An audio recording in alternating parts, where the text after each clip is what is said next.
Este é o podcast Verano. Sou Luísa Rossiti, associada da área de Meio Ambiente e Mudanças Climáticas. Hoje vamos falar sobre um tema que une sustentabilidade e inovação, as leis de incentivo à reciclagem. Com a recente regulamentação da Lei de Incentivo à Reciclagem pela portaria do Ministério do Meio Ambiente em dezembro de 2024, o Brasil tomou um importante passo para fomentar a economia circular. O episódio de hoje tem como objetivo esclarecer o que são os incentivos fiscais, quem pode se beneficiar e quais são os cuidados na hora de incentivar ou estruturar projetos.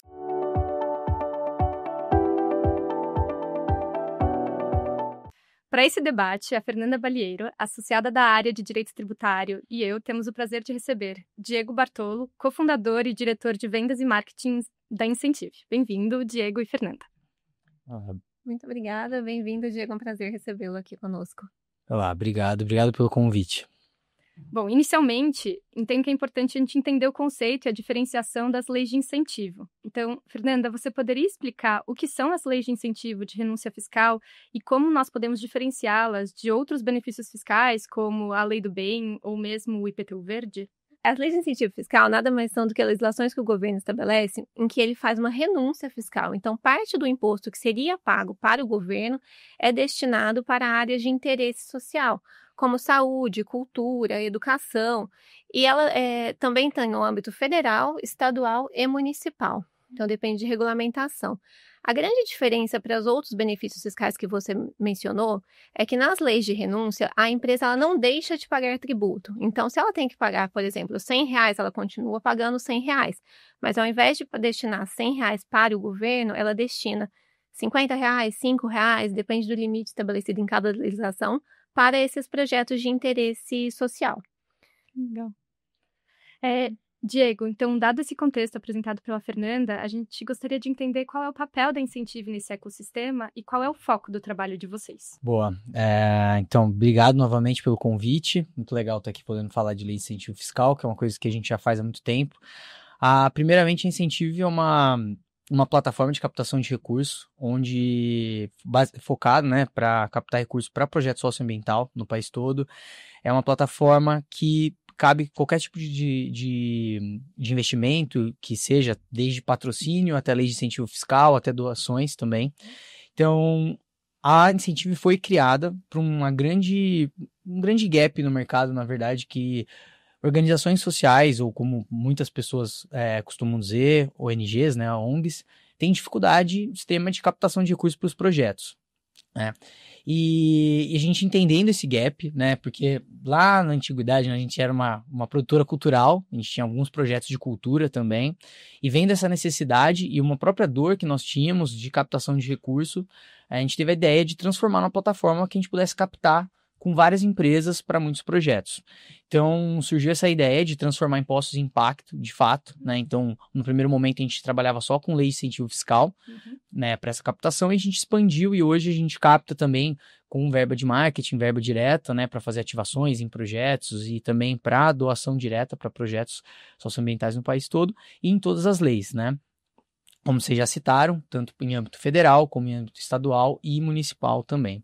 Então, a Incentive é uma grande plataforma em que os projetos conseguem acessar esses recursos, e não só isso, como também a gente faz toda a parte estrutural ali para monitoramento desses projetos, e também ajudamos projetos a elaborar projetos novos, ou projetos, por exemplo, que não têm projetos submetidos e de certa forma registrados em lei de incentivo fiscal, a ter esses certificados para poder captar em lei de incentivo, né? Então, a Incentive é um ecossistema, né, de investimento e impacto que abrange todos esses tipos de captação, e a gente tenta ajudar esses diferentes projetos. Não, legal.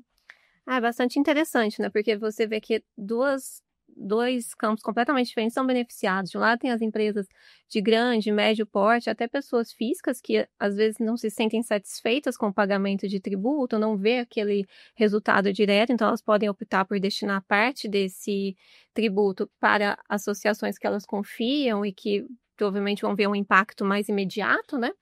E, por outro lado, você tem essas organizações que têm muita dificuldade de conseguir recursos. E essa é uma forma mais fácil, segura, como você explicou, com a Incentive fica bem mais organizado também delas se planejarem e darem sentido a essas atividades sociais que são tão importantes em todas as áreas que a gente mencionou já anteriormente. E Diego, você poderia explicar para a gente um pouco melhor qual que é o perfil das empresas que costumam procurar vocês para destinar os recursos tributários? E se vocês atendem apenas empresas ou também pessoas físicas? Sim.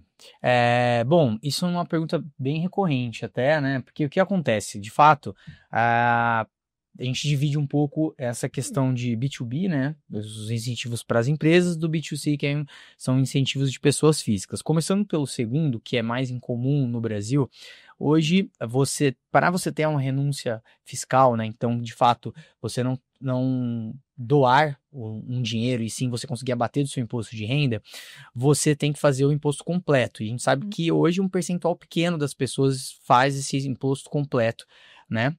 E você tem que ter um valor ali relevante, né? Para que a sua doação seja, né, relevante ali na ponta. E você pode fazer isso também em 2 momentos.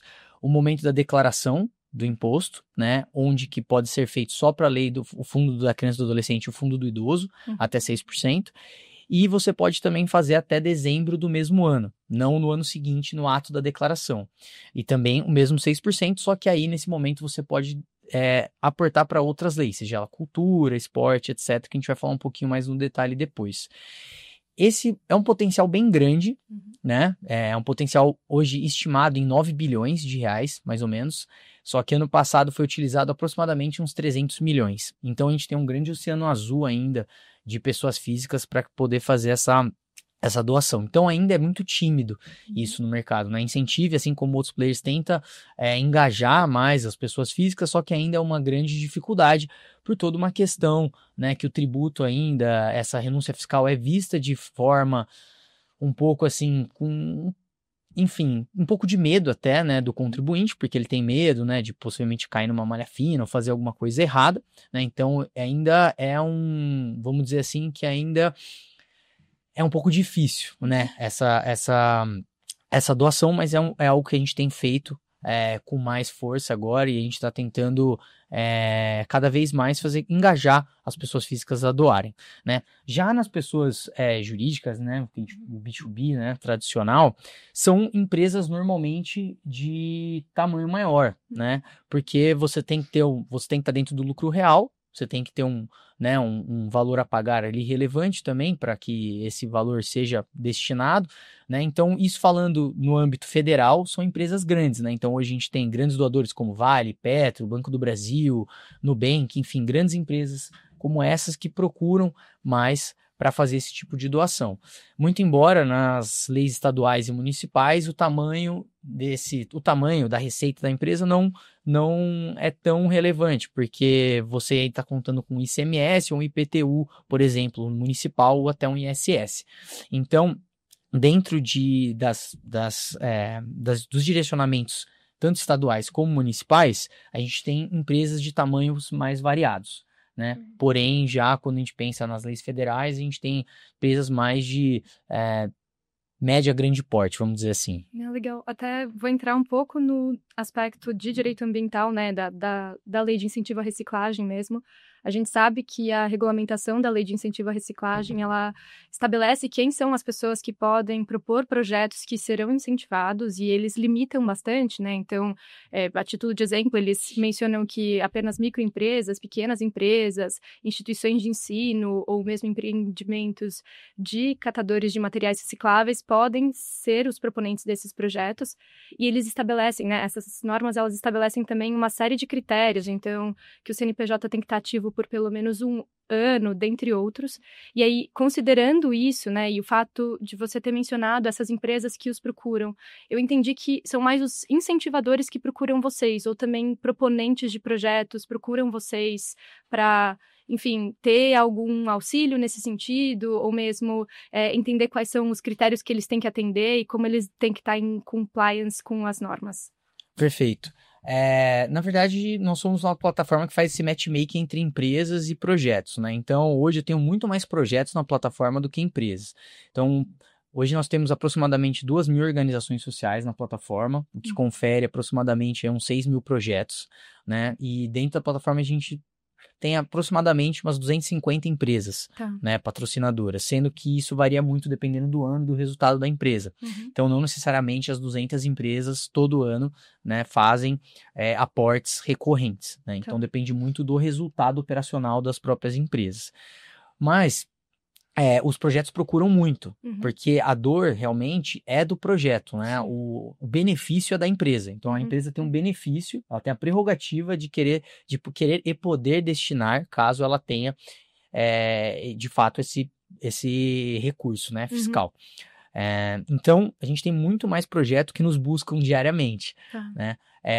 A lei da reciclagem é uma lei nova, né? Então tem muita coisa ainda que a gente está aprendendo, que o Ministério do Meio Ambiente tem soltado, né? De fato, ainda não tem nenhum projeto aprovado, né? Oficialmente, com diário oficial para poder captar, mas a gente entende que a gente está muito próximo disso acontecer, né? Então, estamos esperando que saiam os primeiros projetos para a gente poder começar a captar, mas sim, né, tem uma procura muito grande e como você falou, né, basicamente são essas características que você trouxe. Então, hoje a lei da reciclagem ela tem alguns pilares que você pode escrever projetos, né, e tem tipos de organizações sociais ou pequenas empresas que podem pleitear esses projetos, como na lei da cultura também, né, até algumas pessoas têm chamado, né, a lei da reciclagem de lei Rouanet da reciclagem pela proximidade e, obviamente, a lei Rouanet é a lei mais antiga de destinação, então muitos bebeu na fonte da lei Rouanet para desenhar a lei da reciclagem, muito embora tenham muitas diferenças, né, e o fim delas também é um pouco bem diferente, a finalidade delas são distintas, mas tem uma proximidade com relação processual, com a forma que você abre a conta, enfim. E também na Lei Rouanet você tem produtoras ou empresas privadas, enfim, de tamanhos diferentes que podem também escrever projetos. Mas sim, assim, a lei da reciclagem, ela é bem peculiar, vamos dizer assim, né? Acho que aqui a gente vale até, como você mencionou a Lei Rouanet, vale a gente voltar lá no início para falar da lei, o que são as leis de renúncia fiscal. Mais uma vez, a empresa não deixa de pagar tributo, né? O tributo, ele é pago integralmente. Até na lei de incentivo à reciclagem, a gente tem o limite para as pessoas jurídicas de até 1% do imposto de renda devido para empresas que estejam no lucro real. Vale ressaltar que esse limite não inclui o adicional do imposto de renda e também não inclui a CSL. Então, é só sobre o imposto de renda mesmo.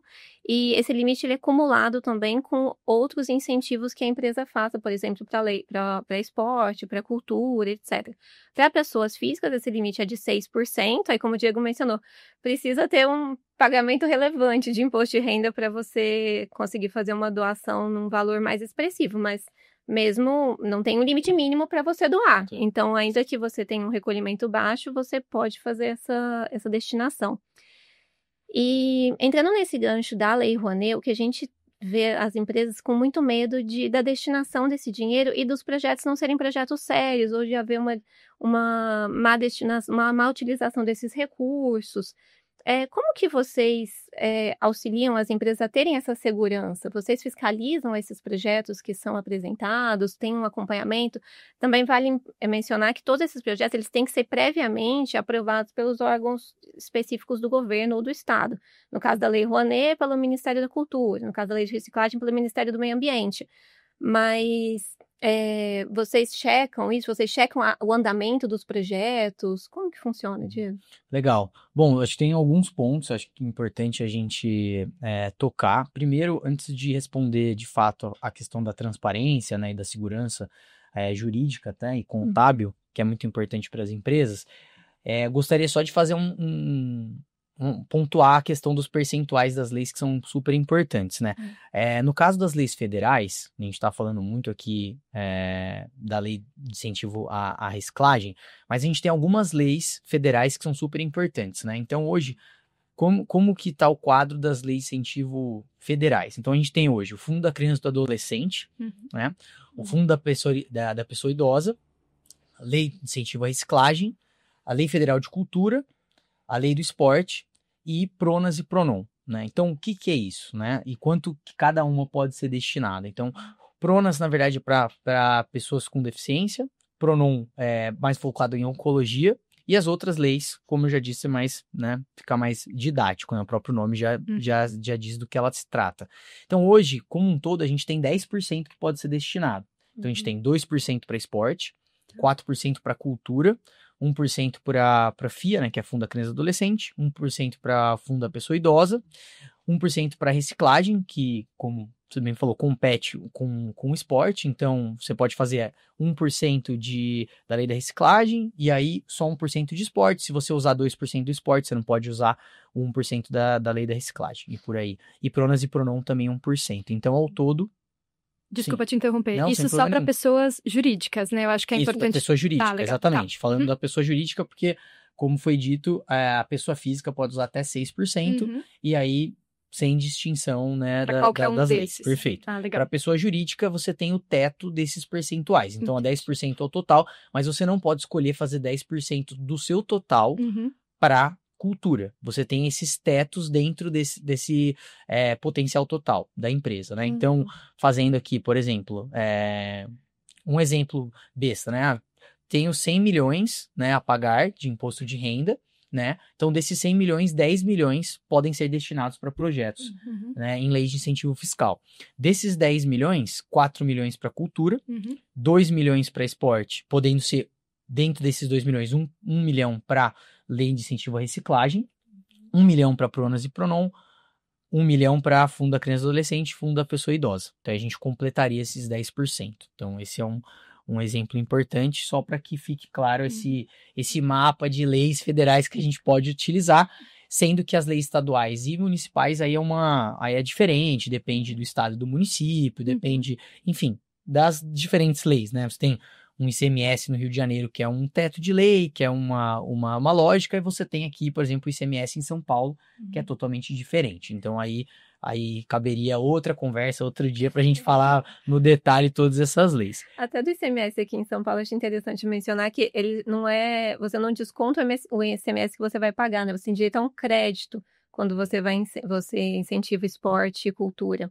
E tem um limite que um limite de renúncia do Estado, né? Então, não tem o limite para a pessoa jurídica, né? Um limite que o Estado impõe. Esse ano eu só posso renunciar a 100 milhões, por exemplo. E aí as empresas têm que dividir, elas vão solicitando, né? Mas não pode superar esse limite de 100 milhões para o Estado. Eu acho, é bem interessante essa diferença para o federal também. É exatamente isso. Por exemplo, só dando um exemplo, né? Então, a Lei Municipal de Cultura, né? Que é o PROMAC aqui em São Paulo. Você tem um teto de aproximadamente 30 milhões.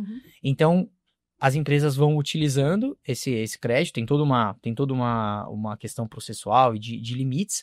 Chega nos 30 milhões, acabou, né? O edital acabou da lei, então não tem mais nenhum aporte, né? A mesma coisa acontece para o PROAC, né? O PROAC é o ELP, né? Que é para o esporte ou para a cultura, também estadual em São Paulo. Ele tem um teto, normalmente ali, PROAC normalmente 100 milhões, 110 milhões, por aí tem depender do ano, tem um certo teto. Chegando nesse teto, acabou e aí não tem mais nenhum aporte, né? Mas como a gente chega no processo, né? Então a gente falou muito do potencial, de quanto mas qual é o processo de fato para que a empresa consiga fazer esses aportes, né? Então foi perguntado um pouco, dividir a sua pergunta em duas. Então, como acontece essa dificuldade que as empresas têm, esse medo da transparência, de como fazer, né? E também como a Incentive apoia nisso. Então, primeiro é que eu queria deixar bem claro, né?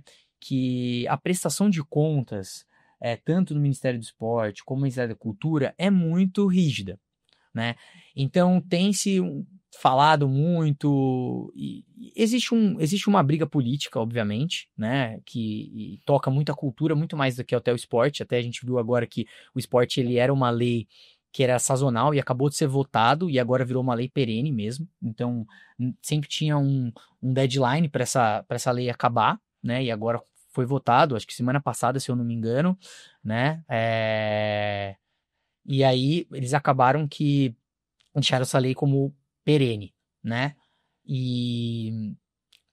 Mas é muito complicado, porque, de fato, tiveram alguns ataques, até falando muito da Lei Rouanet, mas você não vê tantos exemplos de coisas de fato, assim, de desvio ou de um problema de não utilizar, porque até o Ministério fica muito perto. Realmente, para um projeto, depois ter que fazer a prestação de contas, são várias coisas que eles têm que colocar. E, assim, não tem muito desvio, não tem muita margem, né? Se você chega num projeto, por exemplo, e coloca que você vai comprar X computadores para o projeto de marca XPTO, ele tem que ser comprado aquilo, né? Então é bem descrito, não tem tanta margem para que sejam feitas manobras, né? Então isso é muito interessante. Então, em 8 anos de operação na Incentive, a gente teve praticamente nenhum problema, né? Assim, poucos problemas e poucas situações onde tivemos que nos explicar ou a entender projetos que tinham tido aportes com empresas, né, da plataforma e que tivessem tido problemas. Então, isso é uma questão importante, porque a gente já ajudou mais de 1.000 projetos a receberem aportes, então a gente pode contar nos dedos alguma questão. E às vezes tem uma diligência, ela é respondida, enfim, isso é normal, né, de qualquer área, até no setor privado existe isso, então não tem muita distinção, e eu vejo que existe uma distinção na narrativa muito grande, né, só que na prática ela não é muito assim.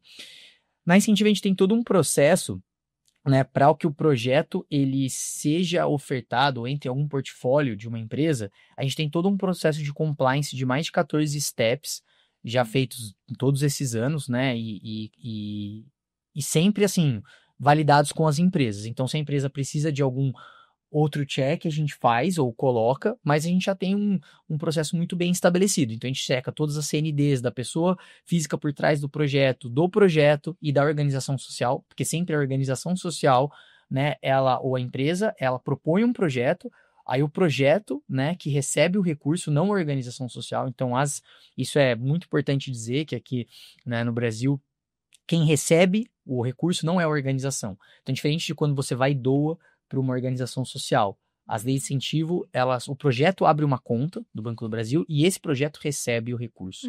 Então, isso é muito importante que seja dito também. Então, a gente checa as pessoas envolvidas no projeto, as pessoas envolvidas na organização e as pessoas físicas de fato por trás disso, e várias outras, histórico, questão também de redes sociais, reputacional, então vários outros aportes, prestações de contas anteriores, então a gente faz todo um check para que quando uma empresa que está dentro da nossa plataforma decida por aportar naquele projeto, minimize os problemas. Porém, o que você disse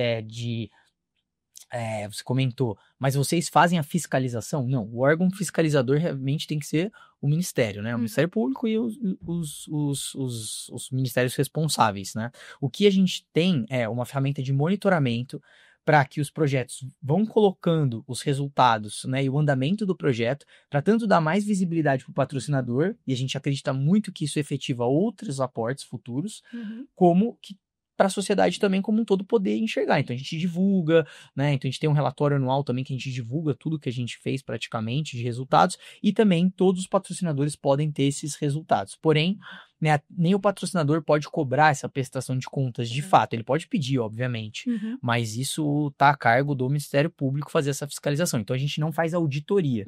Então é muito importante que seja dito isso, né? A gente faz um monitoramento de resultados, mas não fazemos auditoria.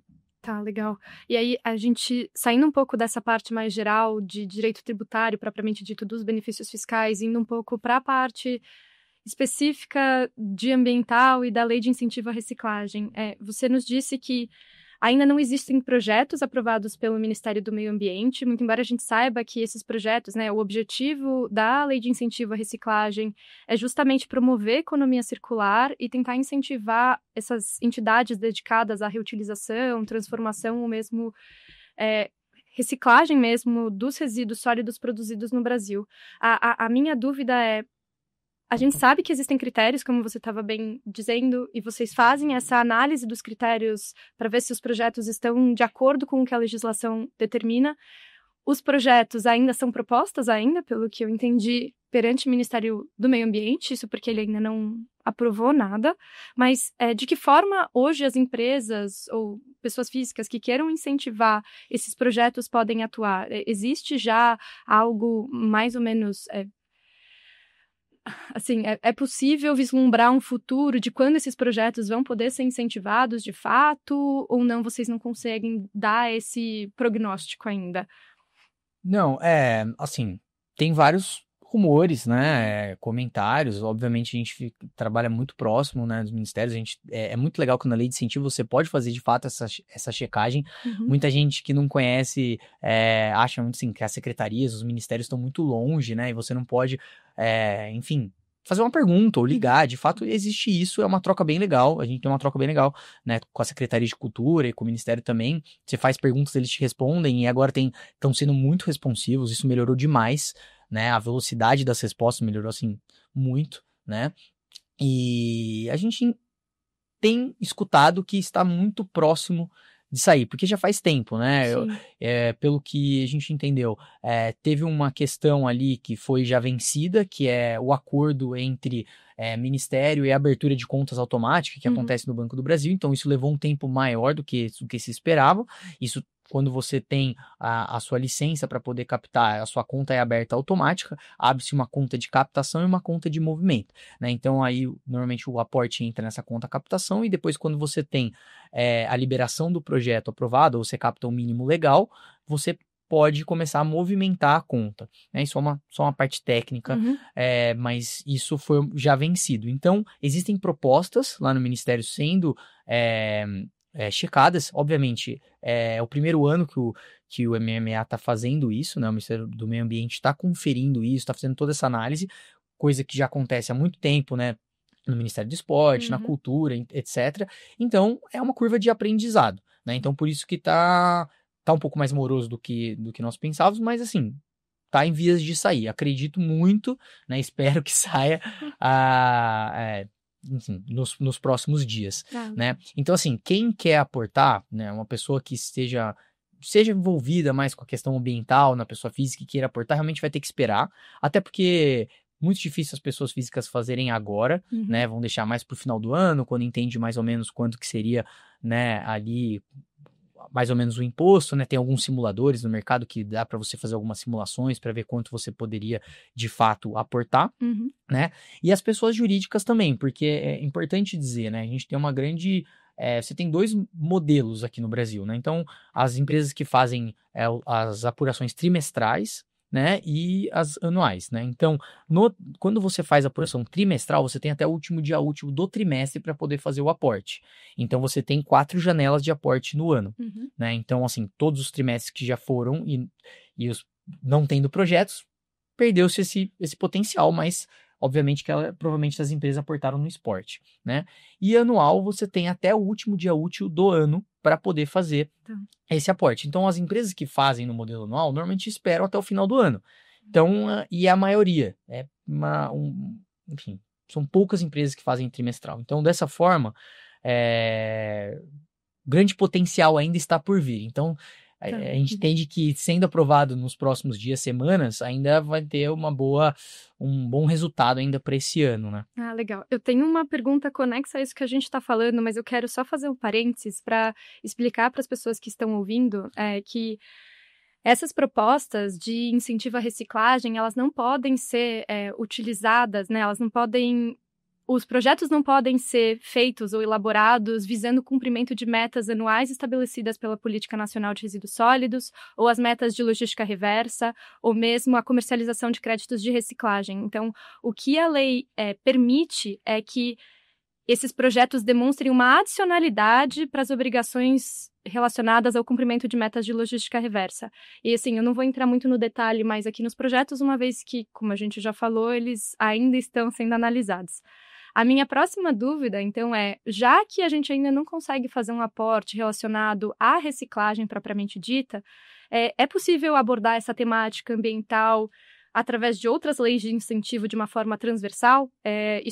Vocês têm exemplos de projetos com foco ambiental que são financiados pela Lei Rouanet ou mesmo pela FIA? Legal, não, dá sim. Só para... trouxe até uma colinha aqui da lei da reciclagem, que eu acho que vale a pena falar, como a gente ainda não tem os projetos aprovados, mas eu acho que tem uma coisa muito legal aqui, que são os pilares que a gente pode aprovar um projeto, né? Então, acho que isso vale muito a pena para todo mundo que tá escutando ou tá vendo a gente hoje, saber quais são as temáticas, os pilares que podem ser utilizados na lei da reciclagem. Então, a gente pode escrever um projeto focado em capacitação e formação, né, de projetos de capacitação e formação. Então, aqui a gente também caberia universidades ou até mesmo startups que podem que trabalham com isso, né, colocar projetos, incubação de empreendimentos, então incubadoras que trabalham com projetos ambientais, de reciclagem, mas assim, muito embora seja uma lei focada mais no ambiental, pensando no ESG, ela está muito focada na reciclagem mesmo, do processo de circularidade, né, então tem coisas dentro dessa esfera ambiental que não são de fato tratadas nessa lei, né, mas enfim, ainda tem maneiras de ser bem abrangente, como eu vou dar o exemplo nessa sua segunda pergunta. Pesquisas e estudos, infraestrutura física, aquisição de equipamentos e veículos. Então, pode comprar um caminhão, por exemplo, fazer triagem e passar e recolher, né? Fazer coleta seletiva, por exemplo. Você pode comprar uma esteira dentro de uma cooperativa de reciclagem ou até dentro de um aterro sanitário, que às vezes tem projetos sociais que ocorrem. Eu, muitos anos atrás, já trabalhei num projeto social no aterro sanitário em Jaboticabal, quando eu estava na Unesp. Então, imagina se naquela época a gente tivesse essa lei, a gente poderia ter comprado uma esteira e toda uma situação tecnológica muito melhor, que aumenta muito a sua produtividade, né? A gente sabe que a produtividade dentro de associações e cooperativas de reciclagem acaba sendo baixa por não ter, às vezes, né, o equipamento correto, a tecnologia correta. Organização de redes de comercialização. Então, é muito legal. Aqui dá uma margem gigante, né? Então, apoio à organização de redes de comercialização e cadeias produtivas que envolvam catadores e cooperativas. Então, dá uma margem gigante. Fortalecimento da participação dos catadores, desenvolvimento de novas tecnologias. Então, são 8 pilares principais que você pode trabalhar. A Lei Rouanet, o Spot também tem isso. Tá? Então, são pilares temáticos e você escreve o seu projeto baseado em um desses setores, né? Então, isso da Lei de Incentivo à Reciclagem, né? Eu acho que é importante a gente deixar claro para os ouvintes. Exatamente. Legal. Todos esses pilares, essas temáticas envolvidos dentro do edital da Lei de Incentivo à Reciclagem, né? Mas como você perguntou, é muito legal, né, fazer essa visão mais holística e maior sobre isso. Por quê? Você pensar uma lei hoje de cultura ou audiovisual, porque dentro do PRONAC, né, que é o Programa Nacional de Incentivo à Cultura, você tem a lei do audiovisual, você tem a Lei Rouanet, né? A Lei Rouanet não é toda a lei federal, né, do programa. E você tem dentro, por exemplo, do audiovisual, você pode fazer fóruns, você pode fazer festivais, você pode fazer documentários sobre a questão ambiental, tem vários documentários muito interessantes, né? E você pode fazer projetos complementares, né? Então, tem diversos projetos hoje dentro da nossa plataforma que tratam a questão ambiental. Por exemplo, a gente tem um parceiro nosso de longa data, que é a Jaguar Parade, por exemplo, que ele traz com exposição, né, de onças, né, toda essa questão cultural, né, da onça nossa, que é uma questão brasileira, mas ambiental, né, de preservação à onça. E ele tem ligação também com outras organizações sociais, né, que acabam por proteger o bioma onde a onça está. Então, você tem uma proteção, né, da floresta, a questão ambiental dos biomas onde as onças pintadas estão, e ele reverte também toda a questão ali de venda também das estátuas, né, que são grandes estátuas de onças, né, não sei se alguém já teve a oportunidade de ver, mas são bem bonitas, né, inclusive no site dele você pode comprar umas miniaturazinhas assim, que são bem legais. E, claro, se você não quiser ir num leilão e arrematar uma onça gigante lá, mas enfim, aí são cifras um pouco maiores, né? Mas esse dinheiro é revertido também para esses projetos e para essas organizações sociais.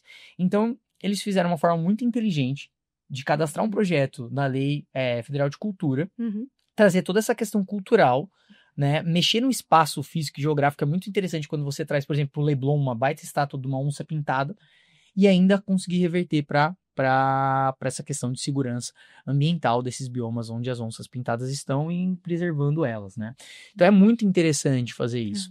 Tem outros exemplos de um projeto, de um instituto que trabalha muito com reflorestamento.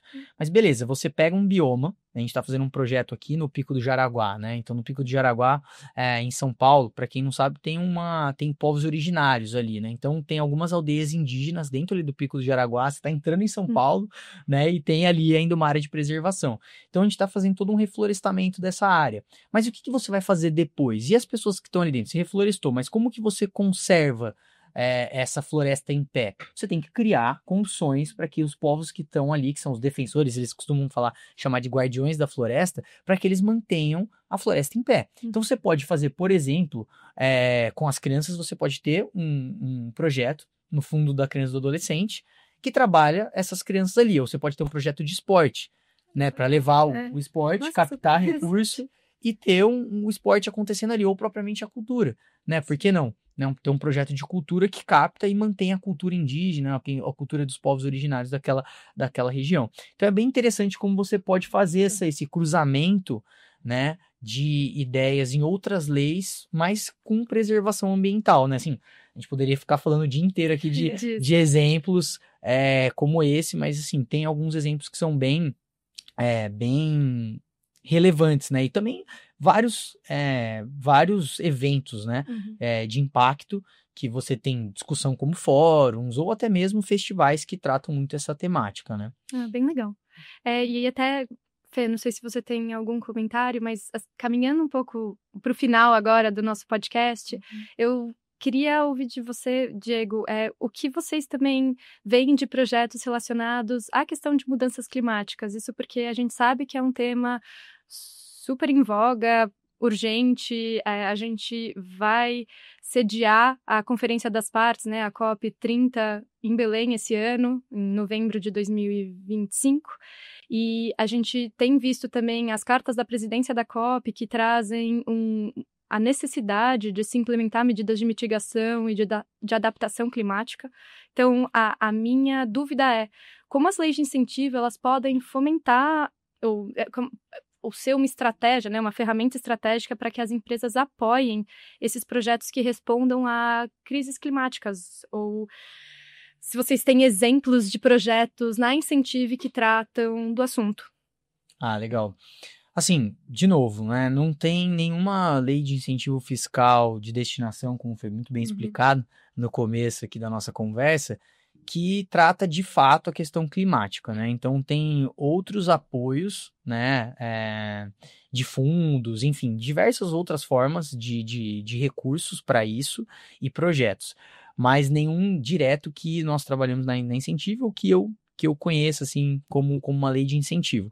Mas como eu falei anteriormente, existem vários exemplos, né, que com a preservação do bioma, a preservação do território, né, e você trazendo outras formas de receita para aquela região, assim como, e vou bater numa tecla muito interessante, porque nós fizemos um projeto muito legal com a Embratur sobre isso, né, focando no turismo sustentável, né, e que a gente viu que você trazendo recursos via turismo, por exemplo, você mantém uma região, né, próspera, em que as pessoas não precisam desmatar ou não precisam fazer isso, porque elas conseguem, com outros recursos, com outras formas, né, de receita, manter aquele espaço de forma positiva.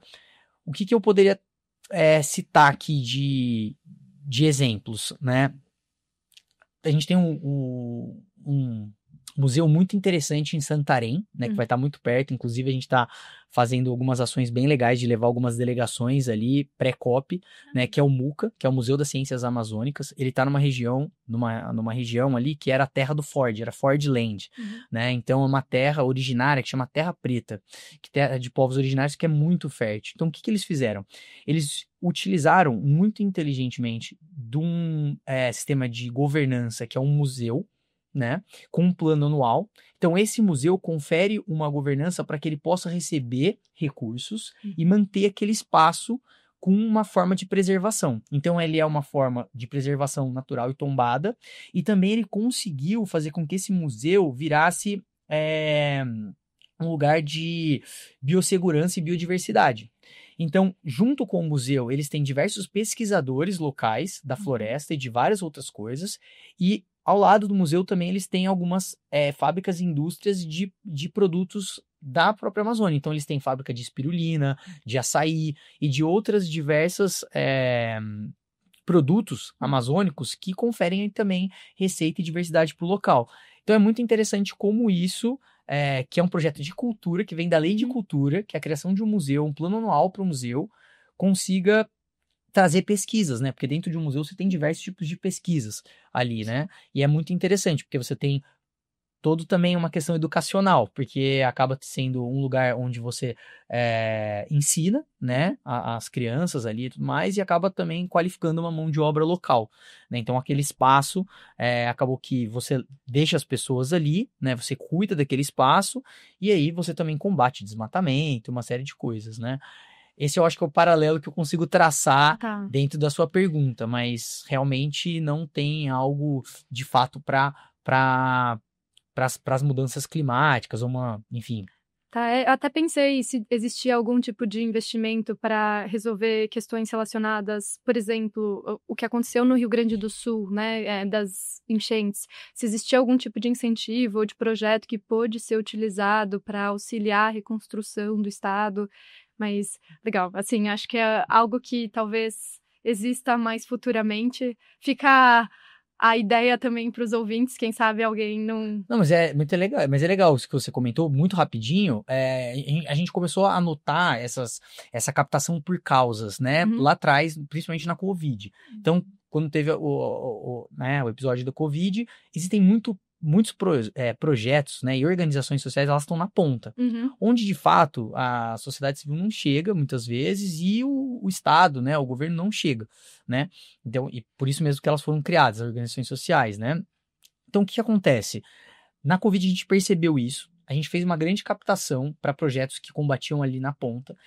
Depois fomos fazendo várias outras episódios de captação focados a uma causa específica. E a gente fez uma campanha que chamou Regenera RS, né, para trazer recursos para projetos que tanto a sede da própria organização social ou as pessoas atendidas pelo projeto perderam tudo, né? Então, depois de você ter um investimento muito forte do Estado, e depois, né, o que acontece? Né, porque tem o posterior a tudo que voltou, beleza, conseguiu tirar água, conseguiu tirar lama, tal, outras pessoas, conseguiu arrumar a casa de algumas pessoas, mas e o depois? Sim. Então, projetos que trabalham com tratamento escolar, projeto que trabalha realmente o assistencialismo à pessoa idosa, etc. Então, a gente fez essa campanha que também foi bem legal, né?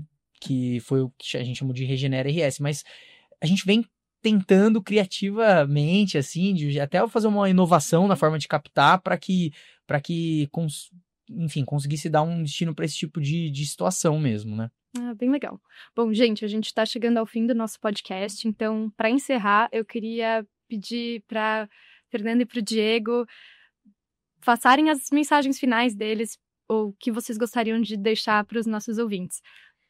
Bom, espero que esse podcast tenha sido bastante esclarecedor para as empresas, para elas entenderem que é possível ajudar a sociedade civil de uma forma bastante objetiva, direta, eficiente, que você consiga ver os resultados de forma não rápida, né, mas de forma real. Você vê o impacto que você está causando, como o Diego bem explicou, a gente tem acompanhamento dos relatórios anuais que as organizações prestam, e de uma forma, digamos, barata, porque a empresa não está adicionando dinheiro, não está gastando mais, ela está simplesmente destinando parte dos recursos que iriam para o Estado para uma organização de seu interesse, uma causa que é super relevante. Como a gente viu aqui, a gente pode ajudar de várias formas, seja na educação, no esporte, no ambiental, que a gente ainda está iniciando, mas existem projetos já auxiliares da cultura, que o Diego muito bem explicou. Então, acho que vale a pena, é um bom recado para as empresas que às vezes não se atentam, nem conhecem, não têm conhecimento sobre essas leis de renúncia, para entenderem que é algo sério, algo fácil de fazer e que com o apoio da Incentive fica mais fácil ainda, né? Que nós temos um acompanhamento do começo ao fim desse incentivo. Não, ótimo. Bom, ela levantou a bola que eu vou cortar, né? Então, assim, a gente tá até com uma vaga comercial lá em Incentivo, se tiver qualquer coisa, eu queria mudar de carreira. Mas, pensando aqui, né, bem do que foi falado, é isso. A gente tem até uma fala que é assim, se existe a lei, né, se existe o potencial, que a gente tá falando de 9 bi, né, para pessoa física, que não é utilizado, como eu falei, de 9 bi 300 milhões.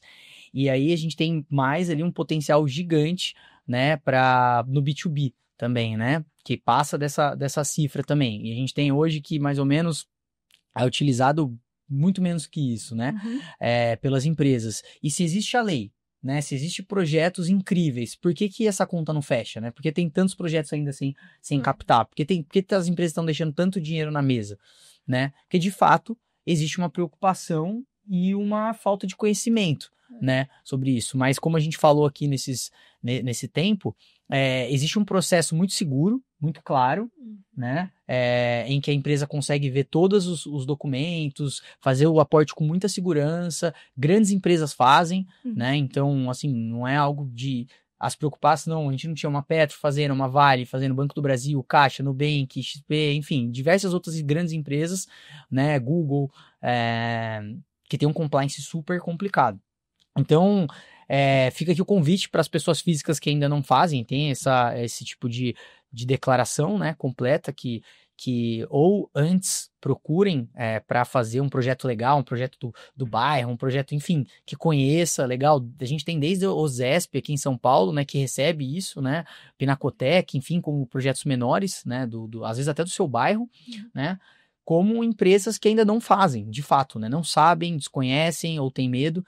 Então, a Incentive está aqui, se precisar, para que esse processo seja feito de forma segura, clara e transparente, né? A gente costuma dizer, né? Se o incentivo você tem que pagar de qualquer jeito, né? Não custa nada incentivar, né? Porque de qualquer forma, se o imposto você tem que pagar, né? Que você possa incentivar. Então, mais deixar esse recado, fazer um agradecimento a vocês pelo convite, para a gente poder falar desse tema que é tão importante para nós, né, para a gente conseguir causar impacto na ponta, de fato, e deixar esse legado positivo, né, e de um dinheiro, como você bem colocou, que é custo zero. Então, fica o convite aqui para todas as pessoas físicas e empresas que ainda não fazem, né, ou que procurem saber, ou procurem Incentive, então, super à disposição, e eu acho que é um ano importante para o Brasil, que é um ano de COP, um ano que essa discussão está muito em voga, então é sempre bom a gente começar, né? Então, estamos aí à disposição caso vocês precisem. Muito legal. E aí, até um ponto para quem está nos ouvindo, existe ainda na plataforma do governo aberta a disponibilidade de envio de propostas relacionadas à lei de incentivo à reciclagem. Essa plataforma vai ficar aberta, né? A recepção dessas propostas vai ficar aberta até 31 de outubro de 2025, então fica também a dica para quem quiser enviar propostas. E eu queria agradecer muito a participação de vocês, o conteúdo, a conversa esclarecedora que a gente teve sobre incentivos fiscais. E a gente queria também agradecer quem está nos ouvindo e a gente fica à disposição para qualquer dúvida.